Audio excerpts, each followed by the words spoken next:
तो आइए शुरुआत करते हैं आंकड़े हमारे फैसला आपका की। और इस खास घड़ी में शाम के 5 बजते ही प्रचार का शोर थम गया और प्रचार थमते ही प्रधानमंत्री मोदी तपस्या करने कन्याकुमारी पहुंच गए हैं। कन्याकुमारी पहुंचते ही प्रधानमंत्री मोदी भगवती अम्मन मंदिर में शक्ति की पूजा की।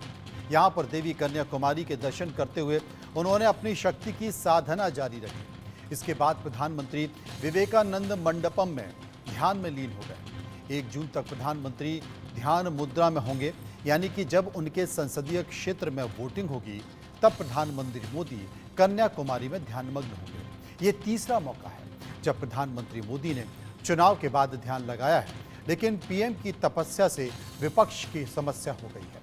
विपक्ष आरोप लगा रहा है कि मोदी ध्यान के बहाने चुनाव प्रचार कर रहे हैं, लेकिन क्या इस मुद्दे पर जनता सोचती है? इसे लेकर इंडिया न्यूज की टीम ने एक सर्वे किया है। जनता की राय आपको दिखाएंगे और बताएंगे, लेकिन इसके पहले देखिए पीएम मोदी ने जहां पर ध्यान लगाया वो जगह क्यों खास है।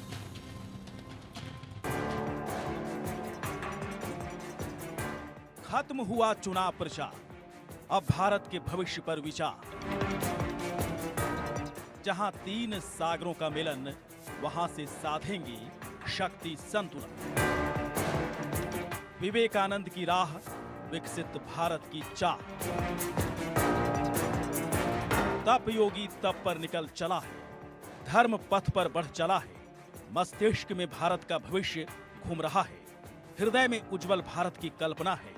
प्रभु से मिलन का संकल्प लिए राजयोगी चल रहा है। तमाम चुनौतियों को पार करता वो हठ योगी, नई ऊर्जा का संचार करने।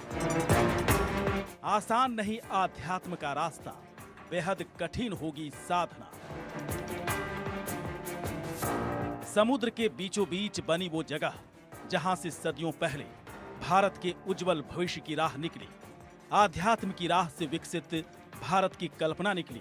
वो जगह जहां विवेकानंद ने मंथन किया, भारत को नई राह दिखाने का संकल्प लिया।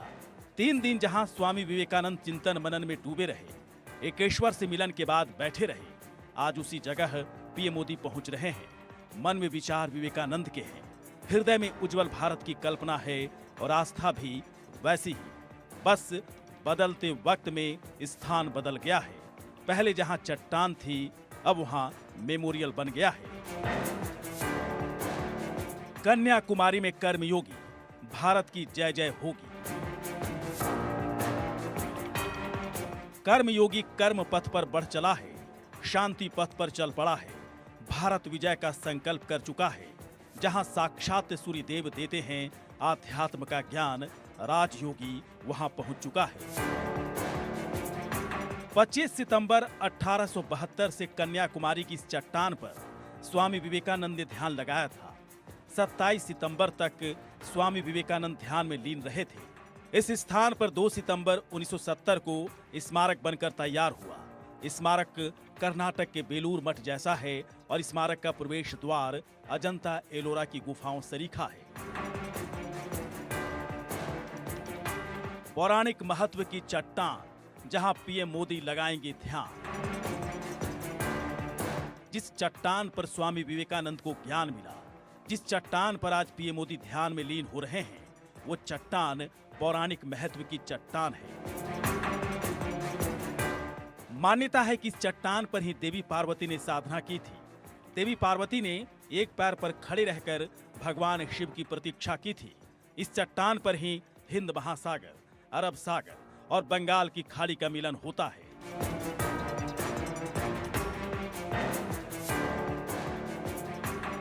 पीएम की ध्यान साधना, विपक्ष का छूटा पसीना। पीएम मोदी ध्यान लगाने जा रहे हैं और विपक्ष के पसीने छूट रहे हैं। विपक्ष को पीएम मोदी की साधना से भी डर लग रहा है और पूरा विपक्ष एक सुर में ध्यान चिंतन के खिलाफ खड़ा है। कोई पीएम के ध्यान के प्रसारण पर रोक लगवाना चाहता है, तो किसी को कैमरे से परेशानी हो रही है। अखिलेश यादव तो एक कदम और आगे निकल गए, कह रहे हैं कि बीजेपी की हार निश्चित है और पीएम के पास अब ध्यान लगाने के लिए वक्त ही वक्त है। हमने ये कंप्लेंट रखी है कि माननीय प्रधानमंत्री ने जो घोषणा की है कि वो एक मौन व्रत में बैठेंगे 30 तारीख की शाम से। आप जानते हैं कि जो चुप्पी का समय है वो 30 तारीख की सुबह 7 बजे से लेकर 1 तारीख तक चलता है। ठीक उसके बीच में माननीय प्रधानमंत्री ने घोषणा की है, ये सीधा आदर्श संहिता का उल्लंघन है। लेकिन प्रधानमंत्री जी, आपको इसकी बेहद आवश्यकता है। ध्यान की तरफ पूरे 7 चरण में जिस प्रकार की भाषा का आपने इस्तेमाल किया, मटन, मछली, मंगलसूत्र, भैंस खोल ले जाएगा, टूटी तोड़ ले जाएगा, बिजली आपकी काट देगा, और आखिर में तो मुजरा तक आ गया। हमारे राज्य में महिलाओं का इस प्रकार का अपमान कभी नहीं हुआ था, इस प्रकार की जुबान बोली नहीं गई। बिल्कुल ध्यान में आप जाइए, हमारी आपको शुभकामनाएं। लेकिन सर, कैमरा लेके मत जाइएगा। चुनाव प्रचार खत्म होने के बाद पीएम हमेशा ध्यान में लीन हो जाते हैं। 2014 में पीएम मोदी ने महाराष्ट्र के प्रतापगढ़ जाकर साधना की थी। 2019 में केदारनाथ की रुद्र गुफा में ध्यान में लीन रहे थे और दोनों बार नतीजे बीजेपी के पक्ष में ही रहे थे। अब पीएम कन्याकुमारी जा रहे हैं। क्या बीजेपी के 400 सांसद जीतकर आ रहे हैं? Bureau report, India news.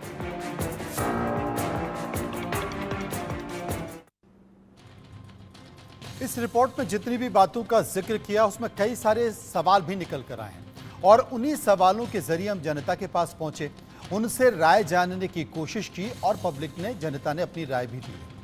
कई सारे सवाल हैं। पहला सवाल आपकी टीवी स्क्रीन पर, पहला सवाल जो हमने लोगों से पूछा वो सवाल था कि प्रधानमंत्री मोदी की कन्याकुमारी में ध्यान साधना को लेकर आपकी क्या राय है।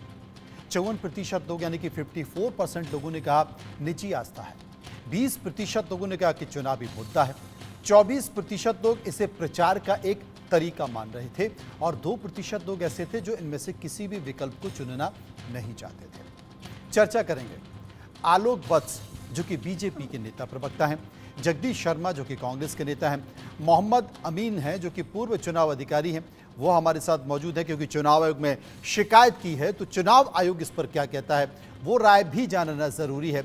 सबसे पहले एक बार हम आलोक वत्स जो कि बीजेपी के प्रवक्ता, उनके पास चलते हैं। आलोक जी, आपसे जानना चाहता हूं कि ये तीसरी बार है, 2014 में भी देश के प्रधानमंत्री ध्यान मुद्रा में गए चुनाव के वक्त, तब जबकि मतदान हो रहा था। हमने केदारनाथ में भी देश के प्रधानमंत्री नरेंद्र मोदी का ध्यान देखा और अब फिर से जब अंतिम समय का चुनाव प्रचार थम गया है, वोटिंग होने वाली है 1 तारीख को, फिर से देश के प्रधानमंत्री नरेंद्र मोदी ध्यान मुद्रा में जा रहे हैं। विपक्ष ये मानता है कि प्रचार का एक तरीका है, इसकी शिकायत भी की गई है। आप क्या मानते हैं? देखिए, ये उनकी निजी स्वतंत्रता की बात है कि कोई भी व्यक्ति एक हेक्टिक शेड्यूल के बाद, आपने देखा कि निरंतर 2, 2.5, 3 महीने से लगातार हमारे प्रधानमंत्री चुनाव प्रचार में जुटे रहे। कश्मीर से कन्याकुमारी तक उन्होंने लगातार एक-एक शहर, एक-एक डिस्ट्रिक्ट, जहां तक हो सका भारतीय जनता पार्टी को जिताने के लिए जी तोड़ कोशिश की है। तो ये अपनी अपनी स्वास्थ्य है, अपना अपना स्वतंत्र विचार है। कोई आदमी ऐसे माहौल के बाद कोई विदेश चला जाता है, कोई बार में चला जाता है, कोई पब में चला जाता है, कोई संगीत की दुनिया में चला जाता है। हर आदमी का अपना तरीका है अपनी थकान मिटाने का। लेकिन ये कर्मयोगी की तरह आज तीसरी बार फिर से ध्यान योग में जा रहे हैं। इससे भी विपक्ष को परेशानी हो रही है। लोग इसको आचार संहिता के अंदर ले रहे हैं। अरे भाई, बड़ा हास्यास्पद लगता है ये सुन के कि अगर मैं अपने घर में, मान लीजिए अपने घर में बंद होकर कमरे में अगर ध्यान लगाता हूं तो वो भी आचार संहिता के खिलाफ है। अगर किसी मंदिर के या दरगाह पर जाके ध्यान लगाता हूं तो वो भी क्या आचार संहिता के खिलाफ है? कितनी हास्यास्पद बातें करते हैं विपक्ष के लोग। ये आरोप कांग्रेस और विपक्षी पार्टियां लगा रही। जगदीश शर्मा हमारे साथ मौजूद हैं। जगदीश जी, आप क्या रहेंगे, अगर प्रधानमंत्री नरेंद्र मोदी ध्यान लगा रहे हैं तो उसमें गलत क्या है, थोड़ा सा बताने की कोशिश करें। मनोज भाई, ध्यान लगाने में कोई आपत्ति नहीं है। इन्हीं प्रधानमंत्री ने केदारनाथ में भी ध्यान लगाया था, जहां सोना पीतल बना दिया था। और जो साउथ की बात करें, कोई कारण है साउथ में जाने का, अब की साउथ को लूटने की तैयारी कर रहे हैं, वहां भी गड़बड़ करेंगे। कहने के मैं समझता हूं आप पार्वती माँ का अपमान कर रहे हैं और जो विवेकानंद जी उनका अपमान कर रहे हैं। आप किस आदमी किससे तुलना करने भाई? आप तो उनको भगवान बनाने में लगे। जब आप भगवान बनेंगे तो खुद ही प्रकट हो जाते हैं भगवान जी। कहने के मीडिया का जो रोल है उसको भी अपने रोल में रहे। आज 10 मिनट से मैं गुणगान सुन रहा था, प्रधानमंत्री या शेयर प्रधान। अरे प्रधानमंत्री तो भाई उनके कामों पर भी चर्चा होनी चाहिए ना। क्या करा प्रधानमंत्री ने जिससे लोग इनको वोट दें? कहीं दूर दूर तक नहीं है, सुपड़ा साफ है। कितना ही कर लो, आपका जो सर्वे बताता, आप आंकड़े बताते हैं 45% 40% है। आप सोशल मीडिया पे फेसबुक डालो ना, देश का प्रधानमंत्री राहुल गांधी या मोदी, तो आपको रिजल्ट नजर आ जाएंगे। ये परसेंटेज बताना, महंगाई के लोग कहते हैं, अब तो मीडिया कहती है अब महंगाई कम है, पहले ज्यादा थी, क्योंकि परसेंटेज में बताती है। भाई गांव का आदमी, हम तो सीधे साधे आदमी है, ये जानना चाहते हैं कि डीजल पेट्रोल कांग्रेस के टाइम में महंगा था या महंगा है।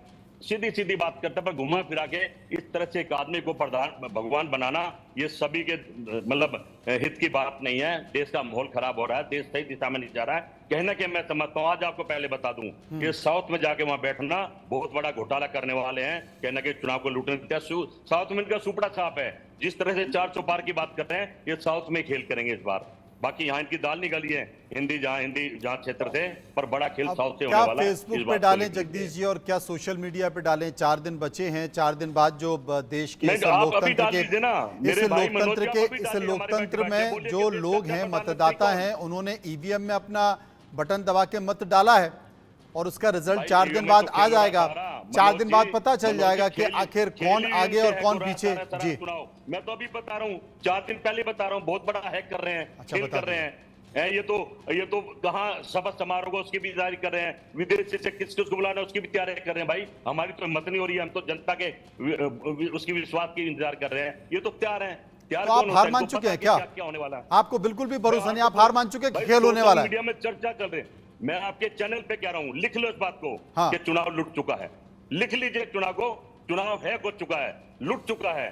जो 400 पार की बात करूं कि 40 सीट जनता ने दे दी है, पर 400 पार में जिस तरह से ढोल बजा रहे और बजवा रहे हैं, विदेशी मीडिया से, इंडियन मीडिया से जो गवा रहे हैं, ये चुनाव लुट चुका है। इस बात को लिख लिए, 4 तारीख आपको मेरी याद रहेगी। आप मतलब चुनाव जब लुट चुका है तो फिर परिणाम का कोई अंतर होना ही नहीं चाहिए। विपक्षी पार्टियां क्यों इस बात का जिक्र कर रही हैं? विपक्षी पार्टियां क्यों इस बात का जिक्र कर रही हैं? वो बार बार क्यों कह रही हैं कि 400 पार नहीं आ रही हैं? अरे बीजेपी तो बहुमत भी नहीं पा रही है, फिर क्यों कहा जा रहा है? मैं कह रहा हूं चुनाव है हो चुका है, जनता की वोट से नहीं, ईवीएम से हैक हो चुका है। लिख ले इस बात को, 4 तारीख को ईवीएम से हैक हो चुका है तो ये मान लिया जाए ना कि आप लोग हार चुके हैं। भाई हार तो हम तो जीते हुए हरा दिए गए हैं। हम तो 10 साल से, मतलब आपने परिणाम बता दिया कि हैक हो गया, परिणाम बदल गया और हम हार रहे हैं और बीजेपी जीत रही है, यही माने? मैं आपको अंदर की बात बता रहा हूँ, आपके चैनल पे खुल के बता रहा हूँ। हाँ। चुनाव को लूट लिया गया है, हैक कर लिया गया, आज ही बता रहा हूँ आपको। मैं मैं वत्स साहब से इसका जवाब ले लेता हूँ। वत्स साहब, क्या वाकई ऐसा है जैसा जगदीश जी जिक्र कर रहे हैं? जगदीश जी जिस बात का जिक्र कर रहे हैं कि वाकई ऐसा है आलोक जी? जगदीश भाई लगता है आज थोड़ा सड़क गए हैं। सुनिए, इनके नेता हमको दे रहे हैं 140 सीट। सच बोलता है। राहुल गांधी ने बोला है कि बीजेपी एनडीए गठबंधन को 140 सीट से ऊपर नहीं आएगी। इसी बात को रिपीट किया है अखिलेश यादव ने। ममता बनर्जी ने कहा है कि सरकार इनकी नहीं बनने जा रही। तो ये सारे नेता हमारी सरकार नहीं बनने दे रहे हैं और ये कह रहे हैं कि ये लूट लिया है इन्होंने। ये कह रहे हैं कि आपकी सरकार बन गई है। तो ये दोनों लूट लिया है। प्रधानमंत्री जी के साथ में जाके बैठना, मैं जगदीश शर्मा की बात मानूं या राहुल गांधी की बात मानूं या अखिलेश यादव की बात मानूं, गोदी मीडिया लग जाएगी, बताने कितने पार उतने ही पार हो जाएंगे। चलिए सर्वे का दूसरा सवाल ले लेते हैं। सर्वे का दूसरा सवाल ले लेते हैं, बहुत सारे सवाल, उनका जवाब भी ले लेंगे। दूसरा सवाल ये कहता है कि मोदी के ध्यान साधना के विपक्ष के विरोध की बड़ी वजह आप क्या मानते हैं? मीडिया अटेंशन का डर 11% लोगों ने कहा, 22% लोगों ने कहा वोटरों पर असर और 59% लोग इसे बेवजह विवाद मान रहे थे और 8% लोग थे जो इस पर कुछ भी कहना नहीं चाह रहे थे। हमारे साथ चुनाव आयोग के पूर्व अधिकारी मोहम्मद साहब हैं। मोहम्मद साहब, आप कैसे देखते हैं इसको? क्योंकि चुनाव है और चुनाव के बीच में राजनेता, राजनीतिक पार्टियां संकेत देने की कोशिश करते हैं और मैंने देखा है कि जब भी प्रचार छम जाता है, बावजूद इसके डोर टू डोर कैंपेनिंग होती है, नेता लोगों से व्यक्तिगत तौर पर मिलते हैं, मंदिर जाते हैं, मस्जिद जाते हैं, गुरुद्वारा जाते हैं, जैसे भी हो वोटिंग जब तक चलती रहे वो संकेत देने की कोशिश करें कि जनता उनको ध्यान में रखे। और इसलिए देश के प्रधानमंत्री ध्यान भी लगा रहे हैं कि मुझे ध्यान में रखिए, तो इसमें गलत क्या है? चुनाव आयोग में शिकायत कितना टिक पाएगी? देखिए 48 आवर्स पहले जो है चुनाव आयोग के आदेशों के अनुसार जो आचार संहिता उसके तहत ये इलेक्शन के जो माइक हैं, रैलियां हैं, ये बड़े बड़े शोर शराबे सब बंद हो जाते हैं, सार्वजनिक लोग अपना मिल जाते हैं। जहाँ तक सवाल है प्रधानमंत्री का, ये जो किस्सा उठाया गया है पहली बार बेवजह, इसका कोई औचित्य नहीं है।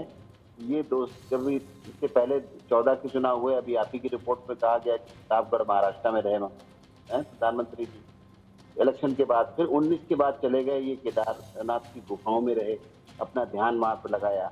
अब 24 में जब वो कन्याकुमारी को उन्होंने चुना है और वहां पे जा रहे हैं अपना ध्यान देने के लिए, तो आप ये देखिए वहां पे तमिलनाडु है, केरल है, पांडिचेरी है और लक्षद्वीप है, जो उसकी नियर बाई इलाके हैं, सब जगह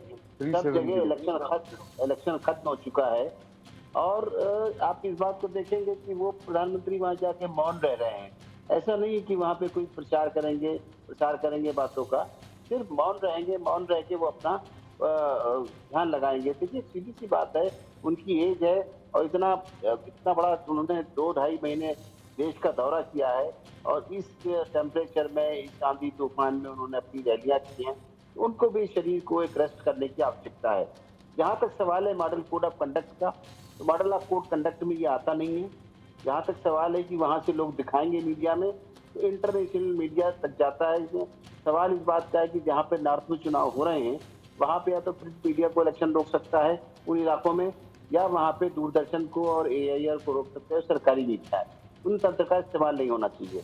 लेकिन जहाँ तक सवाल है कि आप देखिए पहले केबल टीवी हुआ करते थे, जब केबल टीवी हुआ करते थे तो उन केबल टीवी को मना कर दिया था केबल ऑपरेटर्स को कि वहां पर कोई भी या किसी का प्रचार प्रसार नहीं चलाएंगे जी। आप यार बात करना देना होंगे, बीजेपी प्रवक्ता जी बोली बात करने देना, आपको बीच में इंटरप्शन हो रहा है। तो इस तरीके से आप देखेंगे कि वहां पर अब बिल्कुल प्रचार प्रसार बंद हो चुका है और वहां से हो भी नहीं सकता। जिसकी इस तरह से लांछन नहीं लगाना चाहिए प्राइम मिनिस्टर के ऊपर। और मॉडल कोड ऑफ कंडक्ट में ये कहा गया है कि किसी तरह का प्रचार प्रसार नहीं होगा, तो वहां से प्रचार प्रसार तो होना नहीं है। लेकिन अगर टीवी मीडिया की कवरेज होती है तो वो इंटरनेशनली है, उसको नहीं रोका जा सकता। जैसे आपने देखा होगा कि कितने चरणों में चुनाव हुआ है, 7 चरणों में, तो 7 चरणों में तो 6 चरण चुनाव होते रहे, उससे पहले एक चरण में चुनाव हो रहा था, एक तरफ वोटिंग हो रही थी।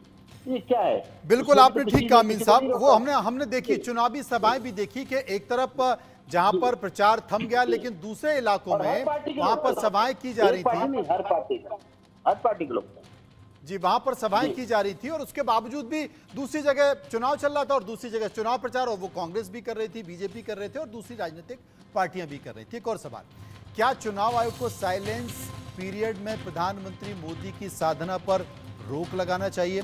28% लोगों ने कहा हाँ, 69% लोगों ने कहा ना, 3% लोग इस पर कुछ भी कहना नहीं चाहते थे। जगदीश जी, आपने अभी मोहम्मद साहब को सुना और वो इस बात का जिक्र कर रहे हैं कि ये मॉडल कोड ऑफ कंडक्ट का मामला बनता ही नहीं है, इस पर रोक नहीं लगाई जा सकती। आप क्या कहेंगे? आप उसके बावजूद भी शिकायत चुनाव आयोग में?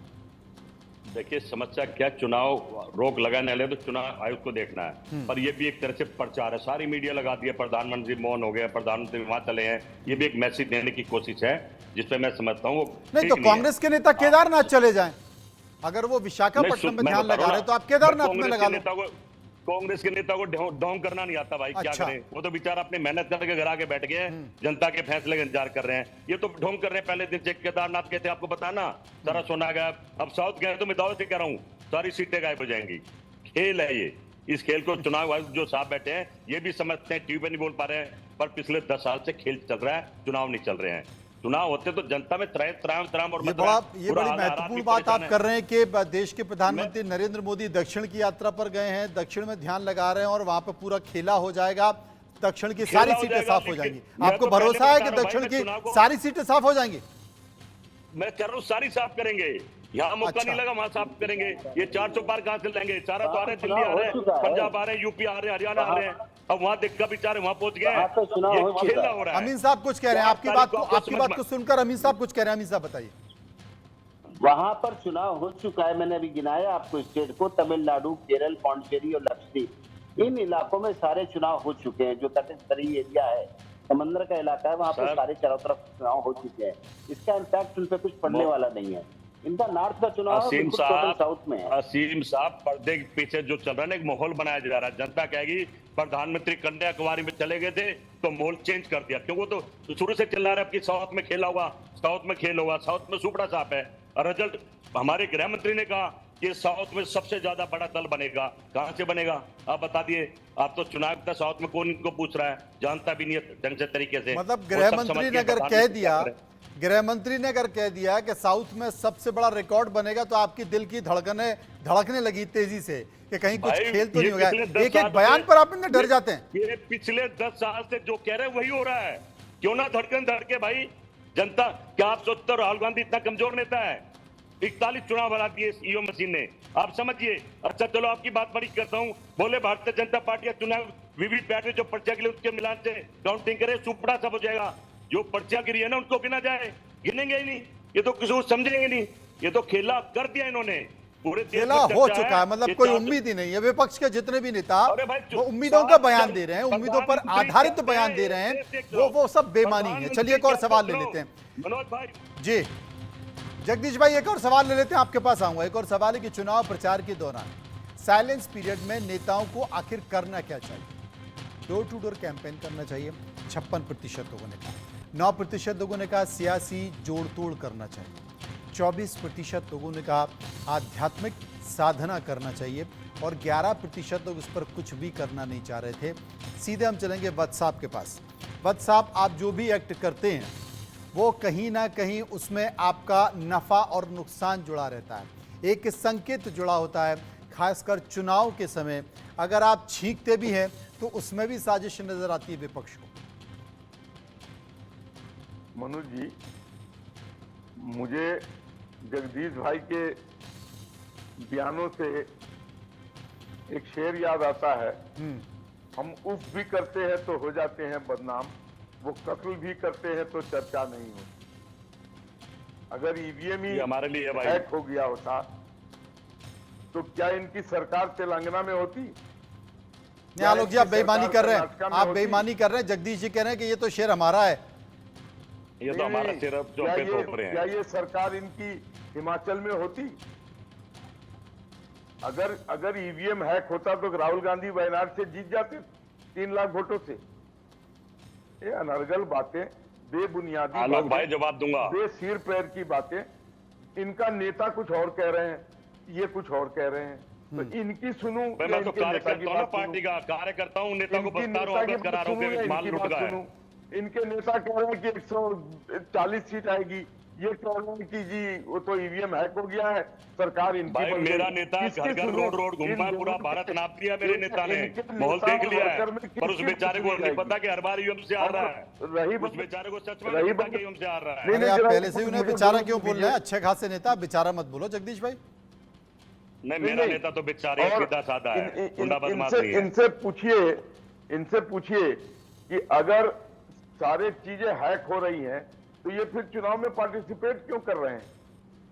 अगर ये रायबरेली से जीत जाते हैं, अखिलेश जी कन्नौज से जीत जाते हैं, तो भी क्या ईवीएम हैक हो जाएगा? ये कहना क्या चाह रहे हैं? जगदीश जी जवाब दे दीजिए। अब इनके सवालों का जवाब दे दें। अगर आपको इतना ही भरोसा है कि परिणाम आने के पहले आप अपनी हार मान चुके हैं, तो फिर चुनाव में शामिल ही क्यों होते हैं? अगर आलोक वस्ती अगर ईवीएम हैक नहीं हो रही है तो आप बताइए कि वीवीपैट की गिनतियों से चुनाव करें, गिनती करेंगे? और जब नेता इनका प्रधानमंत्री कहता है एक देश एक चुनाव और 7 चरणों में चुनाव कराता है, 2 महीने लग गए, पिछले चरण लुटते जा रहे हैं, आगे बढ़ते जा रहे हैं। आप रिजल्ट आज मैं बता रहा हूं और दावे से बता रहा हूं, सर कटवा दूंगा अगर रिजल्ट मेरा फेल हो जाए, क्योंकि मैं देख रहा हूं चुनाव लूट चुका है, चुनाव लूट चुका है। अमीन साहब, मैंने देखा है कि क्योंकि आप खुद चुनाव आयोग में रहे हैं और कांग्रेस, और आता हूं आपके पास, आलोक जी आपके पास, आलोक जी आपके पास आता हूं, आलोक जी आपके पास आ रहा हूं, आपसे पूछने के लिए आपके पास आऊंगा। लेकिन मेरा ये सवाल अमीन साहब के पास है। अमीन साहब, आप चुनाव आयोग में रहे, आपने पूरी व्यवस्था को देखा है, वहां की मशीनरी को देखा है, क्या वाकई जो आरोप विपक्ष लगा रहा है, अभी तो खैर अखिलेश यादव कह रहे हैं कि भाई वो परमानेंट ध्यान में जाने वाले हैं, नरेंद्र मोदी साहब, विपक्ष ये कह रहा है कि एनडीए को 150 से ज़्यादा सीटें नहीं मिल रही, हम सत्ता में आ रहे हैं, तमाम बातों का जिक्र किया जा रहा है। लेकिन जगदीश जी ने चौंकाने वाली बात कर दी है कि ये खेले के लिए किया जा रहा है। जो ध्यान है, ध्यान का जो कार्यक्रम है, ये खेले के लिए है और दक्षिण में पूरा खेला होने वाला है, सुपड़ा साफ होने वाला है। यानी कि वो ये बता चुके हैं 4 तारीख के परिणाम आने के पहले ही कि ईवीएम हैक हो चुकी हैं और देश के गृहमंत्री ने जो बयान दिया है ये इस बात का संकेत है। लेकिन चूंकि आप चुनाव आयोग में रहे हैं, आप जरा बताइए, क्या वाकई ऐसा हो सकता है? क्या वाकई ये संभव है? क्या जरा जगदीश जी की जिज्ञासा को जरा गंभीरता से जरा समझाइएगा। मनोज जी ये बेचारे कहाँ से बता देंगे, मोदी नहीं मोहन देख जी लेगा। मुझे समय चाहिए हुआ है रिप्लाई के लिए जी। अभी इसमें कोई इंटरप्ट नहीं करेगा, मैं आपको पूरी बात बताता हूँ। देखिए, जहां तक सवाल है, आपकी जनता को, आपके दर्शकों को, देश को पता होना चाहिए, जो आपके चैनल के देखने वाले दर्शक हैं उनको पता होना चाहिए, पार्टिसिपेंट हैं उनको पता होना चाहिए। देखिए, सवाल शुरू होता है इलेक्शन कमीशन का वोटर लिस्ट से। अभी वोट हुए हैं और होने भी जाने रहे हैं। उसमें देखेंगे कि बहुत से लोग अपना आधार कार्ड, वोटर आईडी कार्ड लेके आते हैं और ये कहते हैं कि उनका लिस्ट में नाम नहीं है। भाई, इसके लिए जिम्मेदार कौन है? वोटर जिम्मेदार है, पार्टी के वर्कर जिम्मेदार है, पार्टी के लोग जिम्मेदार है। जब हमारा बीएलओ जाता है और जाके लिस्ट की जांच करता है तो वहां पे देखा जाता है हर बार रिवीजन में कि कितने लोग डेथ हो गई, कितने लोग छोड़ के चले गए। तो उसमें अगर कोई बताने वाला नहीं है, उसका नाम कट जाता है रिपोर्ट के बाद, तो ये शोर मचाता है जिस दिन पोलिंग होती है कि इन लोगों ने, अब दोनों पार्टियां हैं, जो विरोधी और सत्ता दल दोनों एक दूसरे पर आरोप लगाते हैं कि उन्होंने कटवा दिया और उनका नाम ड्रॉप करा दिए, नंबर 1। फिर आप चलिए, इनकी वोटिंग के लिए वीवीपैट लगी हुई है। जब वीवीपैट लगी हुई है और इनके जो हमारे सारे स्टेक होल्डर्स हैं, उनमें सारे जो पार्टी के हैं वो इलेक्शन कमीशन के स्टेक होल्डर हैं, उनके एजेंट होते हैं हर पॉइंट पे, पोलिंग स्टेशन पे। उनको रेंडमली मशीनें चेक कराई जाती हैं, दिखाई जाती हैं, बताई जाती हैं। उसके बाद चुनाव शुरू होता है, उस पर सब पे सिग्नेचर लिए जाते हैं कि हमने सही पाई हुई मशीनें। उसके बाद वोटर जो आता है वो 17A पे साइन कर देता है। फिर 17C जब शाम को होता है तो सारे इनके एजेंट साइन करते हैं और उस पर साइन करने के बाद ईवीएम के साथ 17C बंद हो जाता है। हर एक को, हर पार्टी के एजेंट को एक फॉर्म दे दिया जाता है, सेम दिखा के, एक ही सिग्नेचर का, पोलिंग अफसर का। उसके बाद वो स्ट्रांग रूम में बंद कर दिए जाते हैं और सारे इनके एजेंट जाते हैं देखने के लिए। ताला लगता है, ताले के ऊपर भी क्या होता है। जिस दिन काउंटिंग होती है उस दिन भी वीडियोग्राफी शुरू होती है, फॉर्म 17 से दिखा दिया जाता है, देखिए मशीनें, सबको इंस्पेक्ट कराया जाता है वीडियोग्राफी के साथ। और उसके बाद इसका चुनाव का गिनती शुरू होती है। मैं जानना चाहता हूं कि ये कहां से हैक हो गई और पूरी दुनिया में जो बंद हुई है उसका कारण भी मैं कई बार बता चुका हूं चैनल जी हाँ, क्योंकि ये बार बार ये उठाया जाता है कि साहब कई देशों ने इसे बंद कर दिया, कई देशों ने इसका उपयोग बंद कर दिया। जरा इस पर प्रकाश डालें। सुनिए, ईवीएम जो है जस्ट लाइक ए कैलकुलेटर है, सबको पता है, हर पार्टी के लीडर को बुला के दिखाया जा चुका है, ये लोग भी जानते हैं, देखते हैं। वो बैटरी ऑपरेटेड है।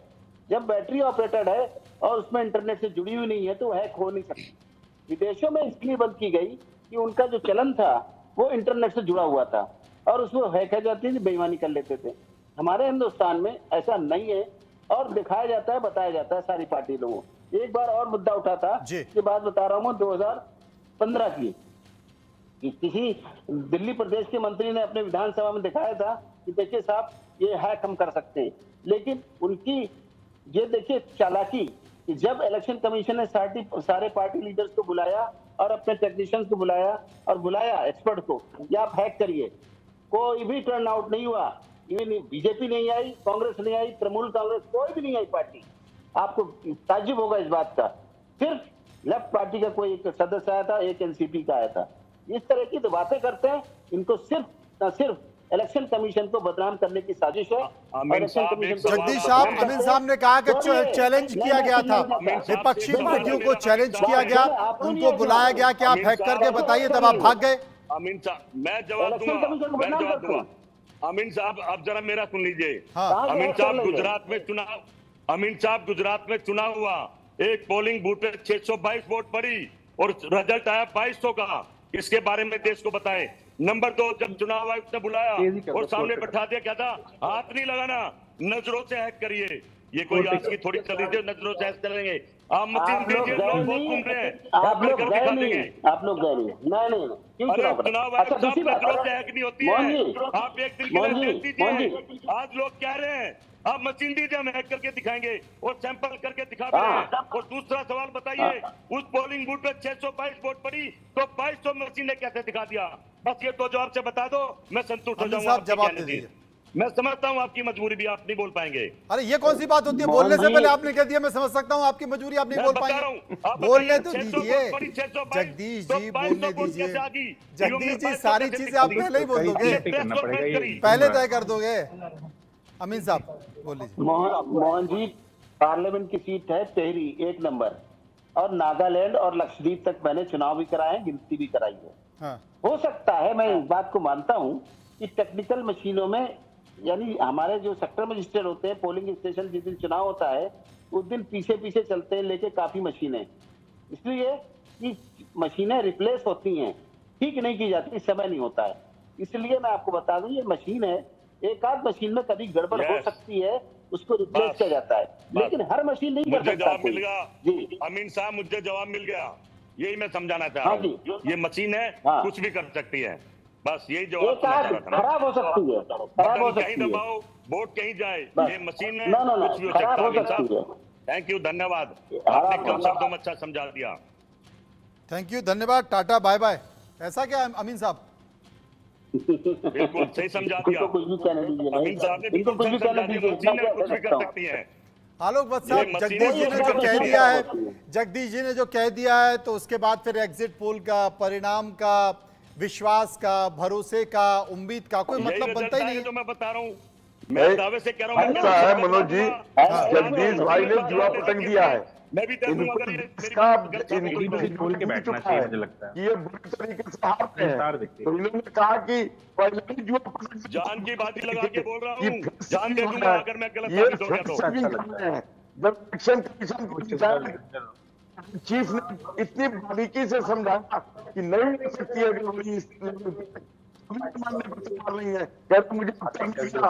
आपकी आवाज ठीक नहीं आ रही है आलोक साहब, हम आपसे बात करेंगे, लेकिन अमीन साहब, जगदीश जी कह रहे हैं कि अपनी जान की बाजी लगा के ये बोल रहा हूं। अच्छा जगदीश जी, एक चीज बताइए, जैसा कि अमीन साहब ने बताया कि चुनाव आयोग ने ये व्यवस्था की, सभी राजनीतिक पार्टियों को आमंत्रित किया और कहा कि आप ईवीएम को हैक कर कर बताइए। एक दो छोटी पार्टियों के छोटे नेताओं को छोड़ के कोई भी राष्ट्रीय पार्टी का बड़ा नेता नहीं पहुंचा। क्यों नहीं पहुंचा? और मैं अभी आपके सामने ये बोल रहा हूं और अमीन साहब भी आपको चैलेंज करेंगे कि वो ईवीएम की व्यवस्था करते हैं, आप उसे हैक करने की गारंटी लेंगे? बिल्कुल 100% मैं नहीं, 1000 आदमी लेंगे। जब वो मशीन रखी थी तो कहते हाथ नहीं लगाना, हैक करिए। बताइए कोई जादूगर थोड़ी हम हैक कर लेंगे? आप तो दुनिया बता रही है। आप सुन लीजिए, अब जवाब सुन लीजिए। ये मशीन जवाब मनोज जी, जवाब। हाँ हाँ अमीन साहब जवाब दीजिए। पूरे हिंदुस्तान में चुनाव चल रहे हैं, आपके जितने पोलिंग एजेंट हैं, क्या अंधे और बहरे लूले लंगड़े हैं जो वहां पर जब EVM every day, every election के भाई डे बिल्कुल है, रैंडमली चेक मैं कराई कह रहा हूं जाती है? बिल्कुल बना दिए क्यों? सरकार ने, लंगड़े लूले क्यों? बना दिए सरकार ने बना दिए। उनकी सुनता अरे, कौन फिर है? भी साइन कर देते हैं वहाँ पे, उनकी सुनता, फिर भी साइन अरे करते हैं। मशीन नहीं गायब हो रही है, पूरी पेटियां गायब हो रही है। 19 लाख मशीन गायब है, आपको पता है इस बात का? 19 लाख आपके पास इंफॉर्मेशन होगी, हमारे पास नहीं, 19 लाख मशीनें गायब हैं। ये कहाँ से आ रही है, कहाँ ये जा रही है? पता नहीं कहाँ से इंफॉर्मेशन ला रहे हैं, कौन सा सोर्स है इनके इंफॉर्मेशन का। अरे भाई अमीन साहब, ये खेला कर रहा मनोज है, जी, खेला। आज मैं मान गया अगर कि ये इतने कांग्रेस सच्चे ने- हैं, कांग्रेस इतने को अच्छे पता हैं, लग गया तो जो कि वीवीपैट से बुरी पर्ची तरीके गिने से उसका चुनाव मिलान हार करा के चुकी है। कहा तो हम संतुष्ट हो जाएंगे। उनकी गिनती कर दो, इनको पता लग रहा है कहाँ खड़े हैं। ये मर जाएंगे तो नहीं करेंगे। कोई बात नहीं मोहन जी, नहीं मोहन जी नहीं है, इनका नाम है जगदीश शर्मा जी। हाँ नहीं, मैं आपकी बात कर रहा हूँ, कंपेयर की बात कर रहा हूँ। अच्छा जी बताएं बताएं। इनका मनोज जी है। मैं आपको एड्रेस करूंगा। आप देखिए इस बात को कि यहाँ पर जब भी कोई बात हुई है तो आप इस बात को नहीं समझेंगे कि किस तरह की आती है। मैंने कहा रैंडमली चेक की बात होती है, सबको पता होता है। फिर उसके बाद ये मशीनें जो हैं 2004 में कांग्रेस के रिजीम में लाई गई थी, तब बीजेपी वालों ने इस पर चार्ज लगाया था। इलेक्शन कमीशन को किसने स्पेयर किया है? किसी ने नहीं सबसे किया पहले हिंदुस्तान मोदी में। जी ने चार्ज लगाया था। सबसे पहले मुझे लगता है कि बहस खत्म नहीं होगी, लेकिन संकेत साफ निकल कर आ गया कि परिणाम कुछ भी आया, ईवीएम पर ठीकरा जरूर फोड़ेगी कांग्रेस या विपक्षी पार्टियां। हां, अगर परिणाम उनके पक्ष में आया तब वहां पर ईवीएम पर ठीकरा नहीं फोड़ा जाएगा।